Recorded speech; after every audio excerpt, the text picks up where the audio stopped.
फिर यहाँ लिखेंगे हम लोग A12 यानी पहला रो दूसरा कॉलम। देखिए 1 + 2 कितना आएगा 3 क्या है ऑड इसलिए वो लगा देना है -x। फिर से सीखिएगा। फिर हम चलेंगे A21 यानी सेकेंड रो फर्स्ट कॉलम। तो 2 + 1 क्या आएगा 3 क्या है ऑड नंबर। तो फिर ये वो एक्स्ट्रा माइनस लगा देना। फिर चलेंगे हम लोग A22 यानी सेकेंड रो सेकेंड कॉलम।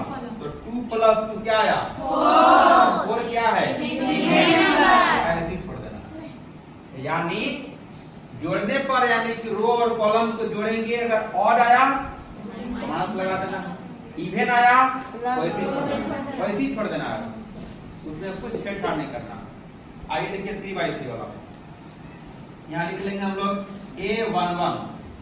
तो देखिए तो पहला रो पहला कॉलम, इसको हम लोग सोल्व किए थे ना हम लोग पास। तो 1 + 1 कितना आएगा 2 क्या आएगा इवन नंबर, ऐसे ही छोड़ देंगे।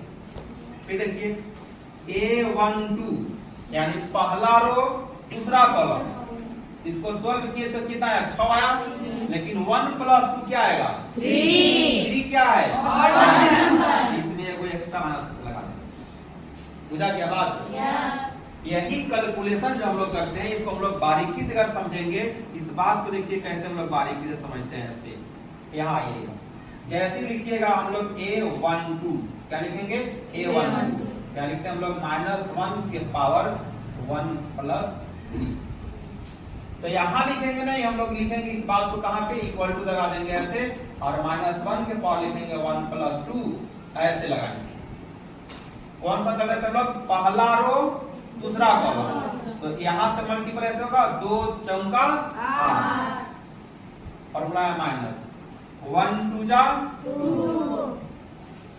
सोल्व कीजिएगा, देखिए तो निगेटिव के पावर कितना हो जाएगा यहाँ 3 होगा कि नहीं। और इसको सोल्व किया तो कितना 6 आएगा। अब देखिए तो निगेटिव के पावर ऑड नंबर जब आता है तो निगेटिव वैल्यू आता है, तो क्या आ जाएगा निगेटिव, समझ आया कि नहीं। हम लोग यहाँ लिखे हैं कि नहीं।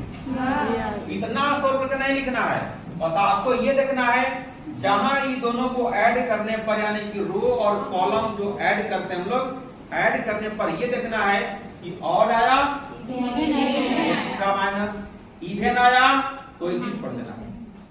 क्या बोले हम, ऑड आया तो एक्स्ट्रा माइनस लगा देना है, और इवन आया तो वैसा ही छोड़ देना, उसमें कोई छेड़छाड़ नहीं करना है। उसी तरह से देखिए यहाँ A13